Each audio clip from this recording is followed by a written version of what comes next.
Oke. Oke, selamat sore saudara-saudara semuanya.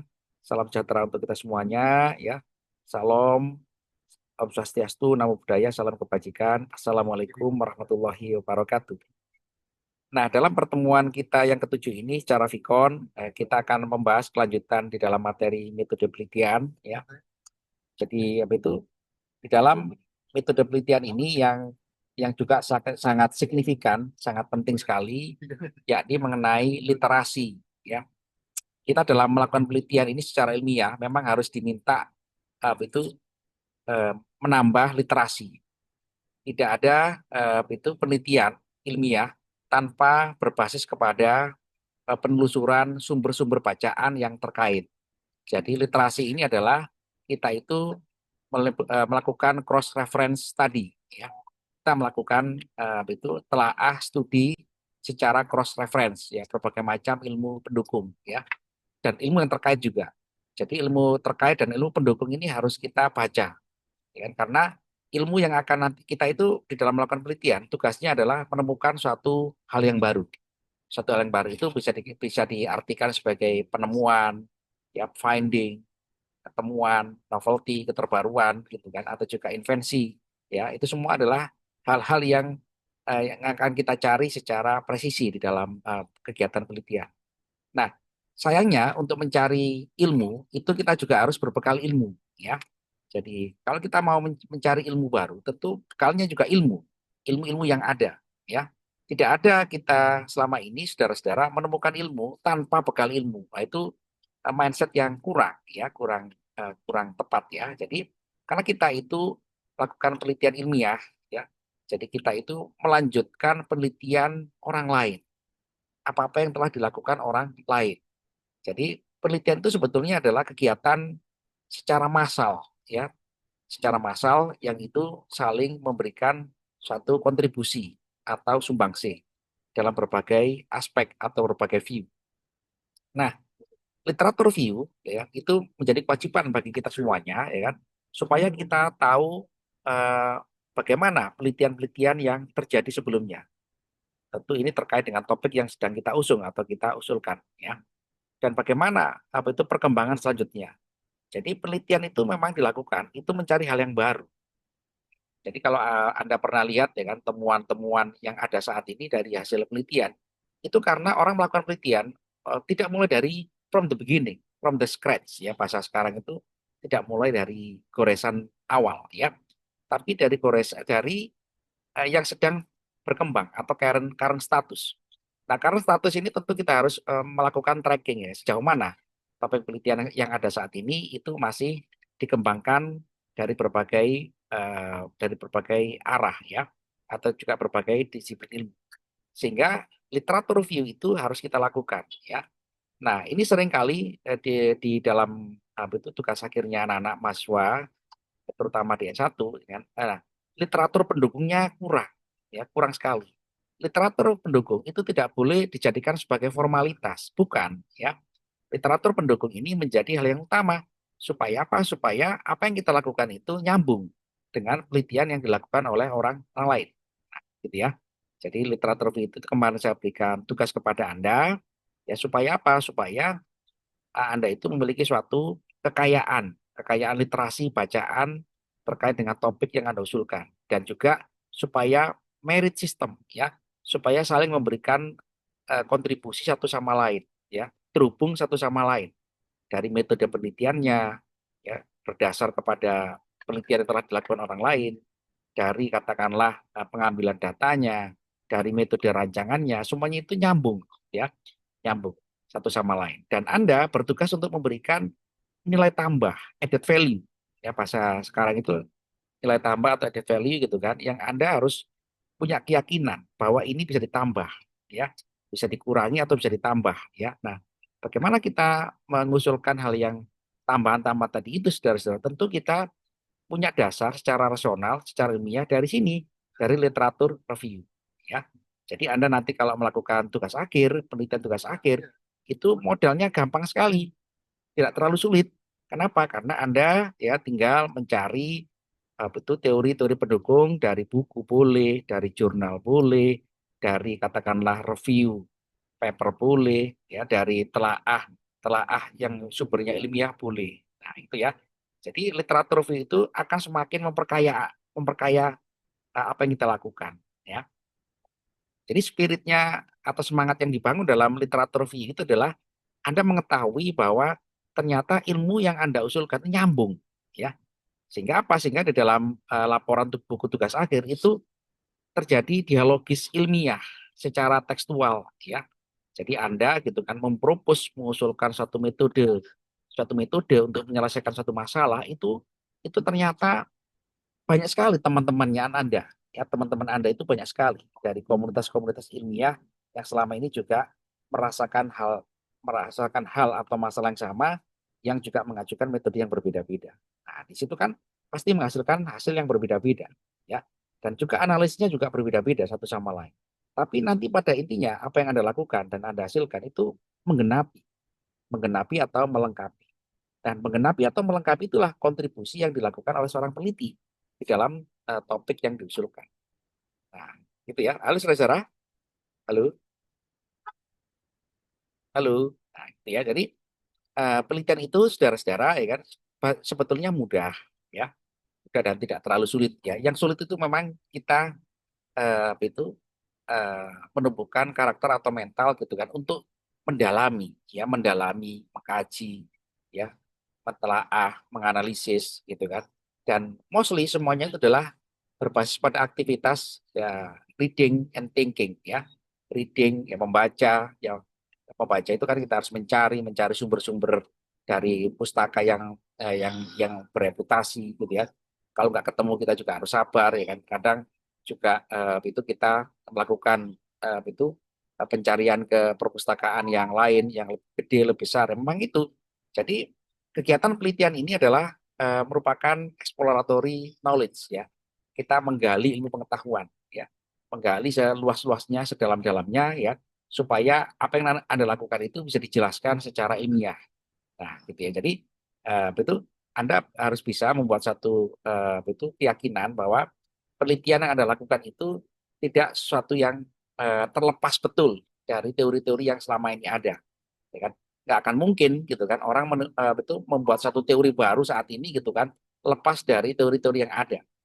Ya, semuanya penelitian-penelitian yang dilakukan oleh seluruh orang di dunia itu pasti menggunakan teori-teori yang ada, ya, termasuk katakanlah yang lagi tren saat ini gitu ya, misalkan bagaimana Iran itu bisa merancang rudal hypersonic, ya, padahal negara Iran itu ya kan itu diembargo secara ekonomi gitu ya, diembargo secara teknologi, ya, diembargo secara macam-macam akses gitu kan, tapi dia berhasil membangun teknologi yang sangat luar biasa, ya, yang kita lihat di televisi gitu kan, rudal hypersonic, ya, rudal yang kecepatannya itu sekian kali kecepatan suara, yang itu kalau kita bayangkan dengan kemampuan negara kita, tentu kita kalah sekali, ya. Rudal yang kecepatannya lebih dari 1 Mach, ya. Jadi kalau kalau saat ini kita lihat ya itu pesawat tempur terbaik di dunia itu ya kan miliknya Rusia dan Amerika kan kecepatan maksimal itu ada 9 Mach, ya. 9 kali kecepatan suara. Jadi Anda bisa bayangkan dan kalau misalkan itu senjata seperti ini dikejar Indonesia ya kan, ya kita berkedip aja dia udah datang di kita. Nah, itu kan berarti orang merancang rudal ini dia pasti kan berbasis kepada ilmu pengetahuan dan teknologi yang dulu-dulunya sudah dimulai. Dari mana mereka merancang konsep rudal hypersonic, ya, yang kecepatan sangat fantastis. Nah, itu penelitian pendukungnya banyak sekali. Ya, satu adalah bahan propelan roketnya, gitu kan. Bahan propelan roket selama ini dibangun dari mana, gitu kan. Bagaimana efisiensinya, ya kan, sampai apa itu kekuatan semburan roketnya itu semuanya ada penelitiannya. Nggak mungkin orang Iran itu gitu kan bangun tidur, mimpi ketemu roket langsung bangun. Itu nggak makan mungkin. Itu salah satu contoh bagaimana teknologi itu ditemukan ya kan karena dia juga berbasis kepada literatur review atau literatur research review seperti itu, ya. Nah, itu baru bicara kita kecepatan hypersonicnya. Kita belum bicara katakanlah sistem sistem kendalinya, ya. Bagaimana roket itu bisa sangat presisi betul. Padahal Iran itu ya kan tidak punya satelit sebagai GPS-nya. Ya, sebagai GPS karena kan semua rudal-rudal seperti ini kan dalam teknologi warfare itu kan guided missile ya. Itu roket yang terpandu oleh sistem koordinat menggunakan bersatelit. Dia nggak punya satelit, tapi dia bisa merancang sasaran dengan presisi. Nah, apa yang dilakukan? Nah, ini kan juga sama, penelitian juga. Nah, bagaimana orang Iran bisa membangun seperti itu? Sama juga melakukan penelitian. Dia juga melakukan cross referensi, gitu kan. Nah, ini juga pengalaman saya, gitu kan, saudara-saudara kan. Saya mendapatkan info dari teman saya kan. Sampai hari ini itu kan Iran itu di blacklist dari akses jurnal internasional. Kenapa? Karena khawatir perguruan tingginya nanti mengembangkan ilmu semakin hebat lagi. Untuk ya untuk tentu kita tidak mengambil ini secara politiknya gitu ya, tapi kita berusaha mempelajari ini dari sisi semangat dia melakukan penelitian untuk menghasilkan teknologi baru ya. Nah, tentu dengan penelitian itu saudara-saudara kan kita membaginya gitu kan, metode penelitian itu dalam area kualitatif, kuantitatif juga mix ya, campuran, mix method ya. Nah, tentu itu di dalam kita nanti melakukan literatur review ya, itu ada beberapa step di dalam buku yang saya berikan kepada Anda ini gitu ya. Yang step langkah-langkah itu nanti bisa kita modelkan ya. Langkah-langkah bagaimana kita melakukan literatur atau telaah pustaka ya, literatur review ya. Nah, coba kita lihat ya. Sebentar. Nah, tadi sudah saya singgung ya kegunaan daripada literatur review ya. Jadi salah satu kegunaan dari literatur review itu adalah kita bisa melakukan positioning ya, betul mengetahui posisi riset yang kita lakukan ya. Riset kita ini di dalam topik yang sama itu di tahapan mana ya? Karena kalau kita mengukur penelitian itu secara output dan outcome itu bisa kita mengacu kepada TKT ya, tingkat kesiapan teknologi atau teknologi readiness level yang distandarkan oleh NASA ya. Jadi NASA itu punya suatu standar kegiatan riset itu bisa dibagi menjadi 9 capaian atau 9 luaran ya. Jadi mulai dari yang basic research sampai yang produktif research ya atau outputnya itu sudah dipasarkan di dunia ya. Jadi kita mengetahui di mana kita ini. Apakah kita itu baru studi studi teori ya? Apakah kita itu baru studi lapangan? Apakah kita itu studi laboratorium? Apakah kita itu baru uji coba, prototype? Apakah kita di level katakanlah katakanlah di level prototype 1, 2 dan seterusnya. Apakah kita sudah melakukan pengujian komprehensif sampai kita uji market, ya, uji pasar. Itu 9 langkah ya. Nanti itu saya tunjukkan kepada Anda ya kan dalam Vicon yang berbeda nanti ya. Itu adalah konsep mengukur output dan outcome research ya, mengacu kepada konsep TRL ya, TRL ya, Technology Readiness Level ya, sesuai dengan apa itu yang distandarkan oleh NASA. Oke, jadi dengan mengetahui posisi riset yang kita lakukan, tentu kita akan mengetahui kita ini baru di skala basic research ya, nggak apa-apa, bagus. Jadi dengan itu saudara-saudara, kita mengetahui basic research itu berarti apa? Memperkuat teori dulu. Teorinya diperkuat, teori-teori basicnya itu ya. Seperti tadi ya kan, contohnya adalah rudal hypersonicnya Iran. Ya kan, Iran itu apa yang diperkuat? Tentu adalah material propelan roketnya. Oh, itu dia nggak kalah. Dia apa itu roket apa itu dia nggak akan mungkin beli beli bahan jadi dari Amerika. Udah pasti nggak akan mungkin. Dia harus buat sendiri. Dari mana propelan roket ini? Kok bisa propelan roketnya apa itu propelan roketnya Iran itu gitu kan itu sangat smooth ya, halus smooth gitu kan, nggak kelihatan di angkasa gitu kan. Itu semua adalah ternyata hasil penelitian. Ya. Dari mana bahannya? Iran itu kan negaranya bukan negara agraris ya. Dari mana dia dapat bahan roket? Nah, sama, dia penelitian. Ya, jadi itu ilmuwan-ilmuwannya sana itu mengembangkan penelitian itu gitu kan. Tentu berawal dari basic risetnya. Ya, propelan roketnya ternyata ketemu formulasinya lebih murah, lebih handal, ya kan, lebih bisa produksi massal, sehingga di situ dia punya keyakinan bahwa ini bisa dikembangkan. Berawal dari mana? Basic research tadi, memperkuat teori ya mengenai konsep katakanlah propelan roket yang memiliki satu trust ya trust itu energi yang sangat tinggi sekali. Nah gitu ya. Kemudian di level medium research. Ya, level medium research itu apa? Kita melakukan implementasi penerapan. Penerapannya itu dicoba. Pak, roket ini bukan roket mercon model petasan di pinggir jalan itu saudara-saudara ya, yang dibakar langsung meledak gitu. Nah, tentu dilakukan uji coba. Betul nggak propelan roket ini bisa bertahan sekian jam, bisa meluncur dengan kecepatan sekian? Diuji coba, diimplementasi. Dan implementasinya skenario-nya bermacam-macam. Bermacam-macam dengan berbagai macam kondisi atmosfer, ya kena hujan, kena petir, gitu kan, keserempet burung sawah, gitu, semua diuji coba. Semua kondisi real itu semua kondisi alamiah itu betul-betul diuji coba. Untuk apa? Untuk mengetahui performansi atau kinerja implementasi pada the real the real environment, lingkungan yang sebenarnya. Karena kan teknologi ini di mana? Teknologi ini harus berada di real environment, berada pada lingkungan yang sebenarnya. Ya benar-benar dicoba di angkasa, di atmosfer dengan berbagai macam kondisi atmosfer yang tidak pasti tadi. Ya, halo saudara, cek, halo. Iya, Pak. Oke, terima kasih ya. Oke, ya. Saya udah nggak terasa ini udah percaya 25 menit ya. Gitu ya. Oke, 5 menit lagi ya karena apa itu supaya tidak mengganggu apa itu eh, eh, waktu Anda ya, dan juga nanti ini saya lanjutkan ya lagi ya. Jadi setelah kita mengetahui peran daripada telaah pustaka itu adalah positioning gitu ya, dan di dalam positioning itu kita tahu yang harus kita lakukan ya kan, di antara TKT atau TRL tadi itu kan, maka kita mengetahui apa yang harus dilakukan ya. Kalau kita basic research harus tetap memperkuat teori ya, supaya teori itu tidak terpatahkan. Kalau di implementasi penerapan ya, maka kita harus memperkuat uh, uji coba produk teknologinya ya sehebat-hebatnya ya.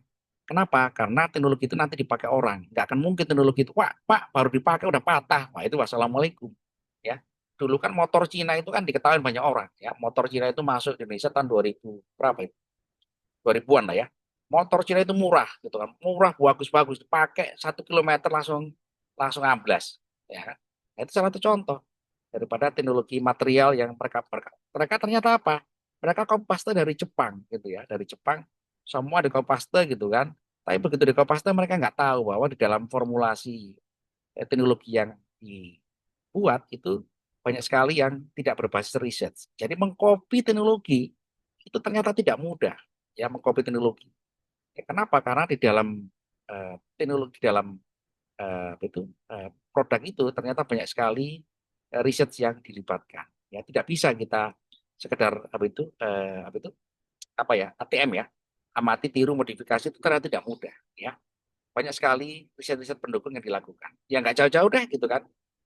Itu Mopnasnya Sulu mobil nasional kita ya. Dulu rame gitu kan. Itu kan kenapa ya? Karena kita nggak kuat risetnya. Ya.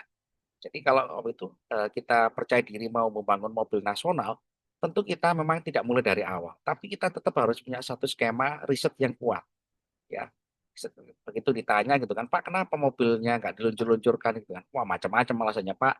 Mesin ini sudah bisa dibuat, tapi sudah dipatenkan negara ini. Pak, mesin model ini dipatenkan negara ini. Nah, kita nggak kebagian paten. Kenapa ya? Karena kita nggak mulai riset, ya. Semua orang tahu bikin mesin diesel, ya, mesin berbasis ICE tadi ya, internal combustion engine ya, mesin-mesin pembakar itu semua sudah dipatenkan. Bukan berarti kita nggak bisa buat, ya karena kita kalah start, ya, start from the beginning. Karena itulah mobil Cina listrik itu yang belum ada dipatenkan. Nah, itu dia agresif membuat konsep mobil nasional listrik ya, karena ruang patennya belum ada, ya seperti itu ya. Jadi itu tadi ya kalau kita mengetahui positioning kita di level penerapan, ya pengujian harus banyak sekali dilakukan supaya memastikan bahwa produk itu lolos uji, ya lolos uji dan kinerjanya meyakinkan, ya terukur. Terakhir adalah uji apa itu uji pasar ya. Produk itu sebelum dijual, saudara-saudara, hasil penelitian tentu dilakukan pengujian di pasar ya. Anda sebagai seorang informatika tentu tahu gitu kan, software itu sebelum dijual resmi dicoba diberikan gratis gitu ya. Betul, ada konsep gitu kan, software versi beta ya, versi alfa, versi ini gitu kan. Apa? Untuk apa itu, menguji cobakan produk hasil penelitian. Sehingga apa? Sehingga apa feedback dari masyarakat? Apa yang kurang? Nah, itu juga sama. Begitu kita dapat feedback, Pak kurang-kurang ini, lah langsung diperbaiki. Diperbaiki, disempurnakan kan. Nah, langsunglah dijual.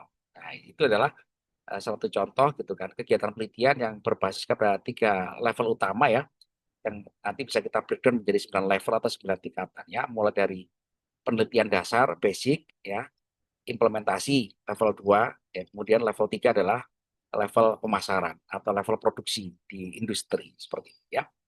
Halo saudara, halo. Iya, Pak. Halo ya Pak. Ya, ya, oke ya. Oke, jadi itu ini nanti saya lanjutkan ya karena saya sedang di jalan ya, sedang di jalan dan itu mohon maaf mungkin saya baru 30 menit ya. Jadi bisa ya nanti kita lanjutkan ya saudara ya. Halo. Baik, Pak. Bisa Oke, Pak. bisa ya. Boleh Pak. Oke, jadi nanti ini saya berikan tugas baca dulu gitu kan. Nanti baca di dalam ini ya, halaman halaman ini ya, halaman desain teknik ya. Langkah-langkah untuk melakukan telaah pustaka ya. Supaya nanti itu jadi bekal Anda untuk melakukan itu UAS ya, ujian tugas akhir, ujian ujian akhir semester ya. Jadi nanti saya berikan itu ujian model ujian akhir semesternya. Soal UASnya adalah Anda merancang proposal penelitian ya. Nah, tentu proposal penelitian ini ya, harus kuat ya literatur review-nya. Kalau literatur review-nya tidak kuat, berarti Anda belum mengetahui teori-teori yang pendukung utama, teori-teori yang terkait. Ya, gitu ya. Jadi sebetulnya ini nanti jadi bekal Anda melakukan tugas akhir. Ya, kita mulai dari belajar membaca referensi yang terkait dan pendukung utama. Ya, begitu secara ya. Baik, Pak. Untuk tanggal mulai puasa kapan, Pak? Tanggal luasnya berarti kan kita minggu ini minggu 15 ya, berarti kan minggu depan sudah mulai. Ya, Baik, halo. Pak. Terima kasih. Ya, jadi waktunya nanti 2 minggu saya pikir cukup ya untuk merancang ini ya, itu draft proposal penelitian yang itu, dan Anda harus menyusun satu konsep penelitian yang itu berbasis pada referensi pendukung ya. Tapi referensi ini bukan formalitas ya. Banyak orang mengartikan referensi itu formalitas. Referensi itu harus kita baca ya. Harus kita baca, harus kita telah, harus kita pikirkan supaya itu mendukung kepada penelitian yang kita lakukan ya. Begitu secara ya. Ya. Baik, Pak. Oke, terima kasih ya saya sudah hadir hari ini ya. Nanti ini saya rekam dan saya unggah di LMS ya. Oke, saya akhiri dulu pertemuan kita hari ini. Selamat sore, assalamualaikum warahmatullahi wabarakatuh. Waalaikumsalam. Makasih Pak. Ya, ya.